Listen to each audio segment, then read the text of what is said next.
Nate, I thought our fall was tremendous. We brought in 2 transfers, Morgan Egloff and Brock Dragosh. They immediately had great impact playing in all of our events this past fall.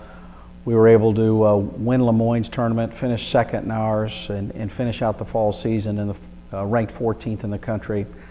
I think our kids are really excited. We've got a lot of experience in our top 3 players, so I feel like we're poised to have a really good spring. But obviously, you know, our league, you've got 5 teams already, 6 teams that are ranked in the top 30 in the country. So the Sunshine State Conference is clearly the best conference in college Division II golf as usual, and will be extremely competitive.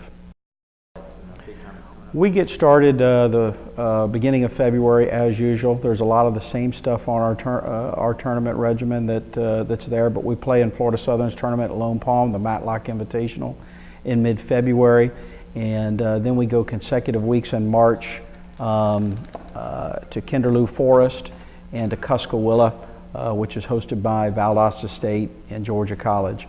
Those 2 events are really, really important events for us, where you really get the ends of a lot of the head-to-head competition. We then will move into our Sunshine State Conference tournament in late April, and then regionals are in Conover, North Carolina, right outside Charlotte, in early May.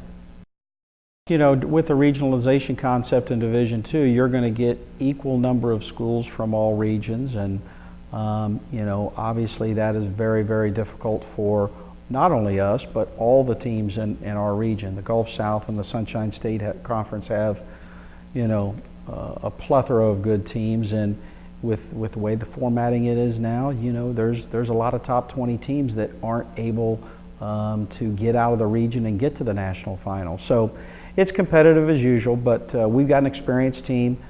Barry Babbitt, Sam Grendel, Morgan Egloff, Brock, Will, Mason Fox. I mean, these kids know and have a lot of experience, know what we're up against, know what we need to do. So it's not something that's going to sneak up on us. We've just got to be ready for the challenge. And in golf, you can be really, really good, but not only do you have to be good, you've got to play well at the right time.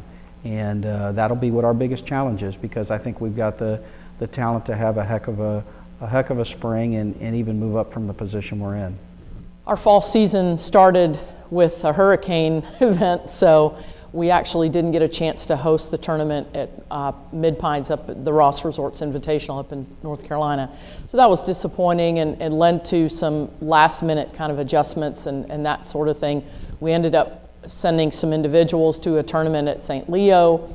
We added a tournament at the University of South Florida at the end of the fall, just to give the kids enough competition to, you know, feel like we had a full fall slate. And I would say the results were mixed. We had some very good rounds, and then some rounds that really defied description. And so I think, you know, it was a little bit sloppy on our end, and we really need to kind of tighten up some things that will help us get better. And you know, one of the things we did to address that was to bring Pia Nilsson and Lynn Marriott from Vision 54 in to work with our team for half a day, which was a fantastic experience. And we just had a team meeting to start the spring, and one of the things we talked about was not losing the momentum that opportunity to work with them brought. So we're going to continue to focus on what we can do, you know, to improve ourselves and see where that takes us this spring. Our spring schedule, the great thing is the first 2 tournaments that we play, the Florida Southern Lady Mock Classic and our Peggy Kirk Bell Memorial Invitational, all of our players will get a chance to play in both of those events. The one, unfortunately, exception to that is, but it's a good reason, Sahara Atwal will be not in attendance for the Florida Southern tournament. She's going to be playing in the Asia Pacific Amateur in Singapore and trying to make the Indian national team for points toward, I think, the World Amateur and that sort of thing. So it's a fantastic opportunity to hopefully represent our country down the road. So we'll miss her presence, obviously, at Florida Southern, but hopefully she'll be back and ready, jet lag over in time to play in the Peggy Kirk Bell. We're excited about the Peggy Kirk Bell, moving it to a new venue, the Golden Bear Club at Keens Point.